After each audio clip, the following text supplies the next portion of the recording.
रामायण क्या है? अगर कभी पढ़ो और समझो तो आंसुओं पे काबू रखना। एक रात की बात है, माता कौशल्या जी को सोते में अपने महल की छत पर किसी के चलने की आहट सुनाई दी।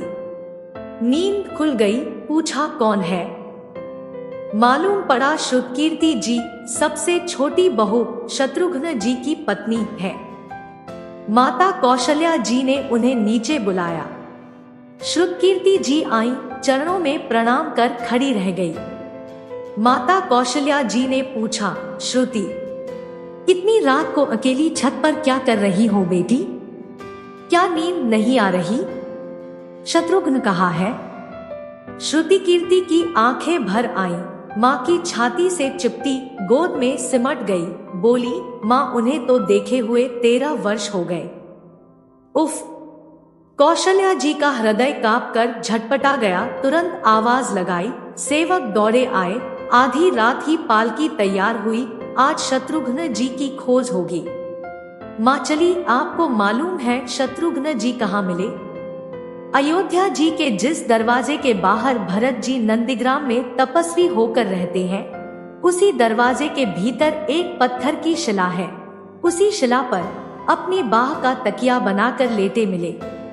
माँ सिराहने बैठ गई, बालों में हाथ फिराया तो शत्रुघ्न जी ने आंखें खोली। माँ उठे, चरणों में गिरे, माँ आपने क्यों कष्ट किया?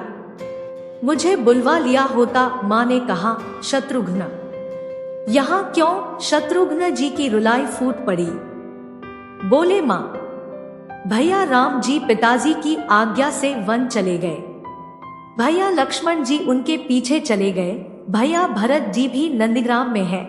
क्या ये महल, ये रथ, ये राजसी वस्त्र विधाता ने मेरे ही लिए बनाए हैं? माता कौशल्या जी निरुत्तर रह गई। देखो क्या है ये राम कथा, यह भोग की नहीं, त्याग की कथा है। यहाँ त्याग की ही प्रतियोगिता चल रही है और सभी प्रथम है, कोई पीछे नहीं रहा। चारों भाइयों का प्रेम और त्याग एक दूसरे के प्रति अद्भुत, अभिनव और अलौकिक है। रामायण जीवन जीने की सबसे उत्तम शिक्षा देती है। भगवान राम को 14 वर्ष का वनवास हुआ तो उनकी पत्नी सीता मैया ने भी सहर्ष वनवास स्वीकार कर लिया, परंतु बचपन से ही बड़े भाई की सेवा में रहने वाले लक्ष्मण जी कैसे राम जी से दूर हो जाते। माता सुमित्रा से तो उन्होंने आज्ञा ले ली थी वन जाने की, परंतु जब पत्नी उर्मिला के कक्ष की ओर बढ़ रहे थे तो सोच रहे थे कि माँ ने तो आज्ञा दे दी, परंतु उर्मिला को कैसे समझाऊंगा, क्या बोलूंगा उनसे, यही सोच विचार करके लक्ष्मण जी जैसे ही अपने कक्ष में पहुंचे तो देखा कि उर्मिला जी आरती का थाल लेके खड़ी थी और बोली, आप मेरी चिंता छोड़ प्रभु श्री राम की सेवा में वन को जाओ, मैं आपको नहीं रोकूंगी, मेरे कारण आपकी सेवा में कोई बाधा ना आए, इसलिए साथ जाने की जिद भी नहीं करूंगी। लक्ष्मण जी को कहने में संकोच हो रहा था, परंतु उनके कुछ कहने से पहले ही उर्मिला जी ने उन्हें संकोच से बाहर निकाल दिया। वास्तव में यही पत्नी का धर्म है, पति संकोच में पड़े उससे पहले ही पत्नी उसके मन की बात जानकर उसे संकोच से बाहर कर दे। लक्ष्मण जी चले गए, परंतु 14 वर्ष तक उर्मिला ने एक तपस्विनी की भांति कठोर तप किया। वन में प्रभु श्री राम माता सीता की सेवा में लक्ष्मण जी कभी सोए नहीं, परंतु उर्मिला ने भी अपने महलों के द्वार कभी बंद नहीं किए और सारी रात जाग जाग कर उस दीपक की लौ को बुझने नहीं दिया।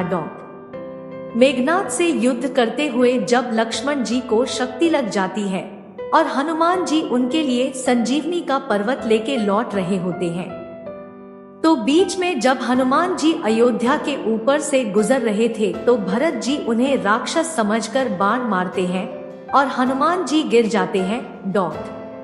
तब हनुमान जी सारा वृत्तांत सुनाते हैं कि सीता जी को रावण हर ले गया, लक्ष्मण जी युद्ध में मूर्छित हो गए हैं।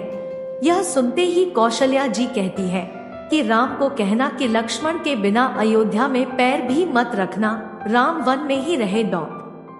माता सुमित्रा कहती है कि राम से कहना कि कोई बात नहीं, अभी शत्रुघ्न है मैं उसे भेज दूंगी, मेरे दोनों पुत्र राम सेवा के लिए ही तो जन्मे हैं माताओं का प्रेम देखकर हनुमान जी की आंखों से अश्रुधारा बह रही थी। परंतु जब उन्होंने उर्मिला जी को देखा तो सोचने लगे कि यह क्यों एकदम शांत और प्रसन्न खड़ी है। क्या इन्हें अपनी पति के प्राणों की कोई चिंता नहीं? हनुमान जी पूछते हैं, देवी आपकी प्रसन्नता का कारण क्या है? आपके पति के प्राण संकट में है। सूर्य उदित होते ही सूर्य कुल का दीपक बुझ जाएगा। उर्मिला जी का उत्तर सुनकर तीनों लोकों का कोई भी प्राणी उनकी वंदना किए बिना नहीं रह पाएगा।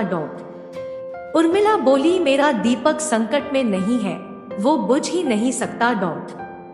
रही सूर्योदय की बात, तो आप चाहे तो कुछ दिन अयोध्या में विश्राम कर लीजिए, क्योंकि आपके वहां पहुंचे बिना सूर्य उदित हो ही नहीं सकता। आपने कहा कि प्रभु श्री राम मेरे पति को अपनी गोद में लेकर बैठे हैं। जो योगेश्वर प्रभु श्री राम की गोदी में लेटा हो, काल उसे छू भी नहीं सकता। यह तो वो दोनों लीला कर रहे हैं। मेरे पति जब से वन गए हैं तब से सोए नहीं हैं। उन्होंने न सोने का प्रण लिया था, इसलिए वे थोड़ी देर विश्राम कर रहे हैं, और जब भगवान की गोद मिल गई तो थोड़ा विश्राम ज्यादा हो गया, वे उठ जाएंगे। और शक्ति मेरे पति को लगी ही नहीं, शक्ति तो प्रभु श्री राम जी को लगी है।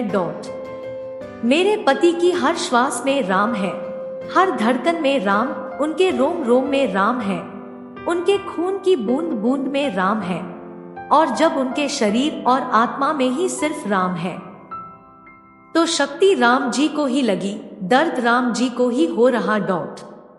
इसलिए हनुमान जी आप निश्चिंत होके जाए, सूर्य उदित नहीं होगा।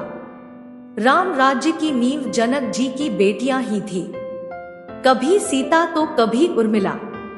भगवान राम ने तो केवल राम राज्य का कलश स्थापित किया, परंतु वास्तव में राम राज्य इन सब के प्रेम, त्याग, समर्पण और बलिदान से ही आया। जिस मनुष्य में प्रेम, त्याग, समर्पण की भावना हो, उस मनुष्य में राम ही बसता है। कभी समय मिले तो अपने वेद, पुराण, गीता, रामायण को पढ़ने और समझने का प्रयास कीजिएगा। जीवन को एक अलग नजरिए से देखने और जीने का सऊर मिलेगा। लक्ष्मण सा भाई हो, कौशल्या माई हो, स्वामी तुम जैसा मेरा रघुराई हो। नगरी हो अयोध्या सी, रघुकुल सा घराना हो, चरण हो राघव के, जहां मेरा ठिकाना हो त्याग भरत जैसा, सीता सी नारी हो, लव कुश के जैसी संतान हमारी हो। श्रद्धा हो श्रवण जैसी, सबरी सी भक्ति हो, हनुमत के जैसी निष्ठा और शक्ति हो। ये रामायण है, पुण्य कथा श्री राम की। जय श्री राम। रण में भगवाधारी।